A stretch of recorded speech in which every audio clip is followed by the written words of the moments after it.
又是吃天天菜的一天，今天就吃南瓜碘，打算摘点回去用来清炒。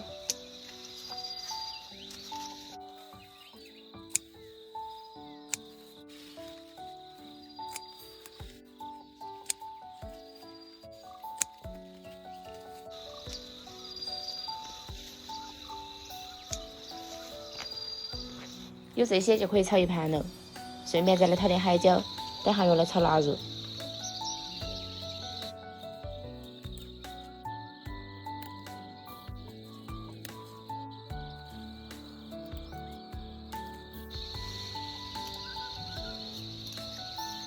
海椒是摘到了一把，因为天天都在摘嘛，它根本就长不硬，但再过一段时间的话就吃不过来了。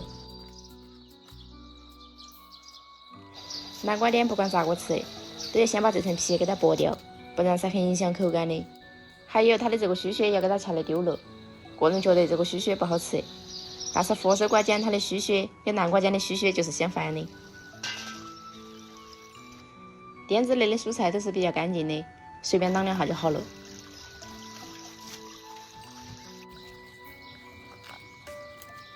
将就这盆水，把海椒一起来切好，最后再起腊肉。其实我家的水是不要钱的，但也不是农村所有人吃水都不要钱，有的还是要钱的。我家这个水的话是自己去山上拉回来的，所以嘛，它就不要钱。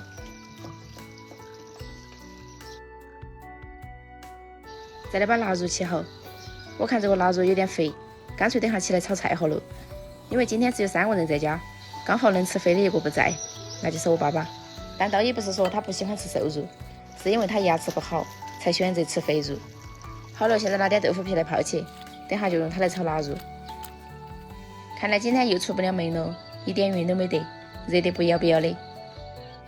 豆腐皮已经泡好了，貌似被我泡多了，拿一部分来洗了炒，剩下的下午用来煮鸡蛋汤好了。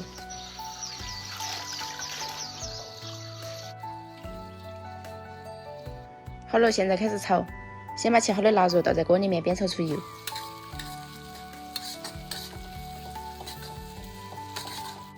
炒成这种样子就可以了，先给它摇起来，然后再炒豆腐皮。因为炒豆腐皮要单独的放点盐，不放盐的话，光是腊肉里面的盐不够，一起放的话，腊肉又很咸了。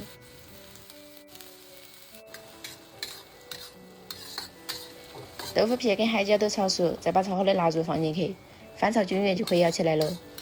我发现我只要是豆制品类的东西，我都好喜欢吃，比如豆腐皮、豆腐干、豆腐乳、水豆腐、老豆腐等等之类的，都好喜欢吃。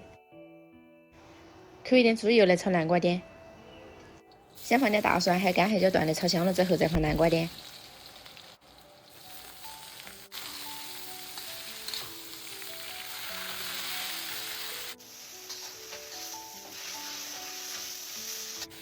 调味放点盐巴，还有味精，翻炒入味就可以舀起来了。